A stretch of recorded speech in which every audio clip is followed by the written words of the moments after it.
আইপিএলে 29টি ম্যাচ হয়ে গিয়েছে। রবিবার ছিল জোড়া ম্যাচ। ঘরের মাঠ ইডেন গার্ডেন্সে লখনৌ সুপার জায়ান্টসকে হারিয়েছে কলকাতা নাইট রাইডার্স। অন্যদিকে মুম্বাইয়ের ঘরে গিয়ে তাদের হারিয়েছে চেন্নাই সুপার কিংস। এই দুই ম্যাচের পরে আইপিএলের পয়েন্ট তালিকার শীর্ষে কারা, কলকাতা ও চেন্নাই কোন পজিশনে রয়েছে, বিস্তারিত জানতে হলে ভিডিওটা সম্পূর্ণ দেখুন। আর হ্যাঁ, আপনারা যদি এই চ্যানেলের নতুন দর্শক হয়ে থাকেন চ্যানেলটিকে অবশ্যই সাবস্ক্রাইব করে দিন। পয়েন্ট তালিকার শীর্ষে রয়েছে রাজস্থান রয়্যালস। 6টি ম্যাচ খেলে 5টিতে জিতেছে তারা। 10 পয়েন্ট সঞ্জু শামসদের। রাজস্থানের নেট রান রেট 0.767। লখনৌকে হারিয়ে 2 নম্বরে নিজেদের জায়গা আরও মজবুত করে নিয়েছে কেকেআর। 5 ম্যাচে 4টিতে জিতে 8 পয়েন্ট শ্রেয়াস আইয়ারদের। 2 নম্বরে থাকলেও কলকাতার নেট রান রেট 1.688, সব থেকে ভালো। 3 নম্বরে রয়েছে চেন্নাই। 6 ম্যাচে 4টিতে জিতে তাদের পয়েন্ট 8।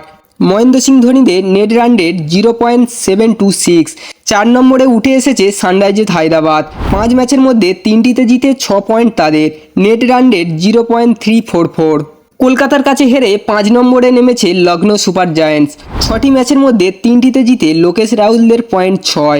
তাদের নেট রান রেট 0.038। 6 নম্বরে রয়েছে গুজরাট টাইটান্স। শুভমন গিলের নেতৃত্বাধীন দলও 6টি ম্যাচের মধ্যে 3টিতে জিতেছে। 6 পয়েন্ট পাওয়া গুজরাটের নেট রান রেট -0.637। 7 ও 8 নম্বরে রয়েছে যথাক্রমে পাঞ্জাব কিংস ও মুম্বাই ইন্ডিয়ান্স। দুই দলই 6টি ম্যাচের মধ্যে 2টিতে জিতেছে। তাদের পয়েন্ট 4। নেট রান রেট মুম্বাইয়ের -0.234 থেকে এগিয়ে পাঞ্জাব -0.218। দিল্লি ক্যাপিটালস রয়েছে নবম স্থানে। ঋষভ পান্থরা 6টি ম্যাচের মধ্যে 2টিতে জিতেছে। তাদের নেট রান রেট -0.975।